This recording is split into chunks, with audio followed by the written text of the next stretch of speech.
How's it going, YouTube? Andrew from Team Gladiator here again, showing you my updated Regenesis Kashtira deck profile. I know it's been quite a bit since I've done a video for this. Basically, I'm considering bringing this to the regional in a few weeks on December 13th. It's the next Philadelphia regional, so if you guys are going, let me know. Maybe we can meet up, say what's up and whatnot. But yeah, so I figured I'll bring this deck back. I really liked it last regional when I brought it there, and I figured that, might give it another go around this time. I kind of been out of the loop with this deck for a bit. I've been trying a bunch of other decks and whatnot out recently, so let me know if there's any advice you guys would have with this deck for the current format. Like I said, it's been probably shortly after the last Philly regional back in the middle of September when I kind of put this to the afterthought in, just to try other decks out and, try to get the channel going a bit more. So yeah, let me know what you guys may or may not change. I'm definitely going more with the board breaker version. If you guys think that will be good, that's great. If you think I should go more hand traps, let me know. I do, of course, have all the hand traps that I may or may not need, but I really like how the board breaker version works for this deck. You just need to kind of control the field, and you end up being, pretty good in the long run. So, yeah, just I'll show you the main side and extra real quick. And again, any suggestions, by all means, let me know. So we're going to go with triple Regenesis Archfiend to start. 1 Lord, 1 Sage, a Warrior, and a Dragon.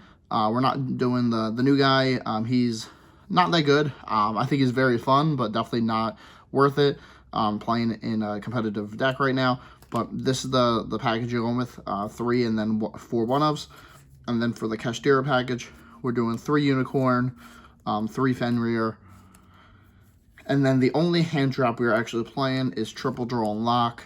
Like I said, this deck tends to have a really good field presence most of the time, so if you can kind of stop your opponent from getting that card advantage, you're going to just naturally gain card advantage over the game state.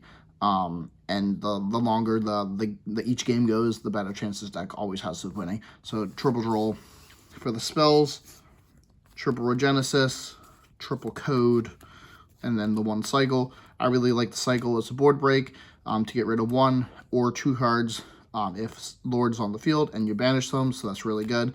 And then you can, just like with code and regular Regenesis, you can special summon 1, just not the turn it's sent to the graveyard. You can banish this from the graveyard to special 1 from your graveyard.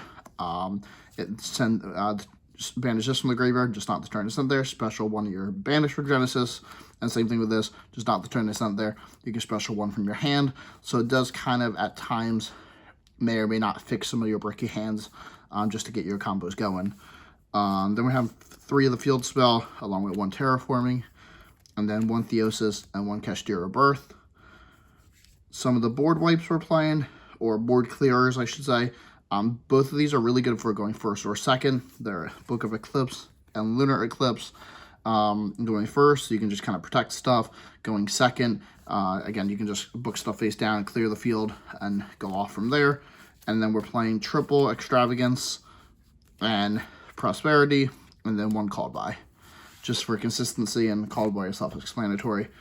And for the traps, I'm playing double Birth and triple Evenly for a 45 card main right there. Overall, I think it's pretty consistent overall. You kind of try to eliminate the bad hands with this version as much as possible. Also, with playing the book cards, of course, you will be able to, that works for going first or second, basically, compared to Evenly, where you really only want that going first. And then the hand traps being just Droll. I was considering Impermanent here as well, but Droll just seems to be like the best option right now, just to stop your opponent from doing a lot of plays. And then just have this books and whatnot for other protection, or have Unicorn and Fenrir and Sage and whatnot. So it seems like the right call right now, but we're still going into, still want to do some testing before then.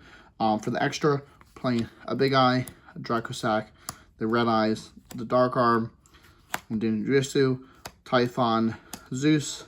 I have Mega Fleet in here still. This is in here from before. I know the Kashtira and K9 deck's not as popular as it was, but or even Cyber Dragon K9 or anything like that. But this is really good against Infinity, of course.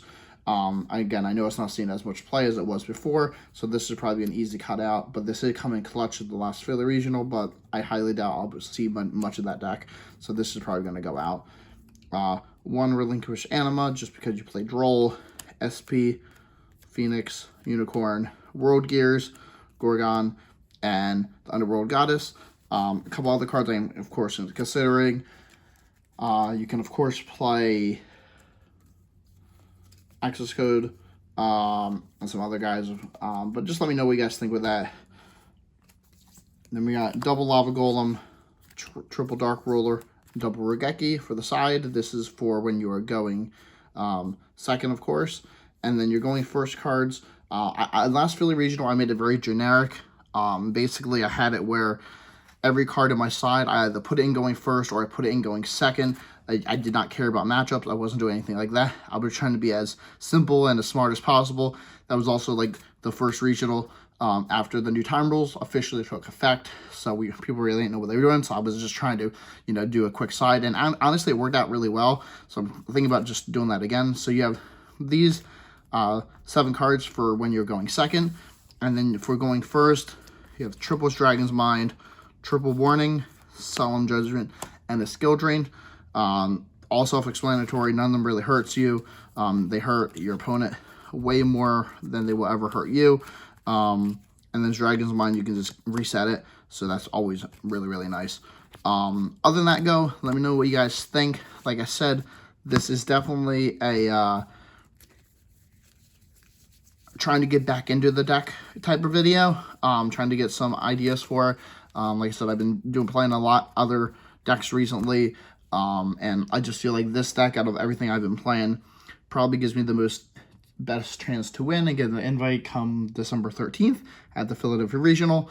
So yeah, guys, if you go into the Regional, let me know. Maybe we meet up, say hi, talk about cards, let me know what I can do better for the channel, etc. But yeah, later, guys.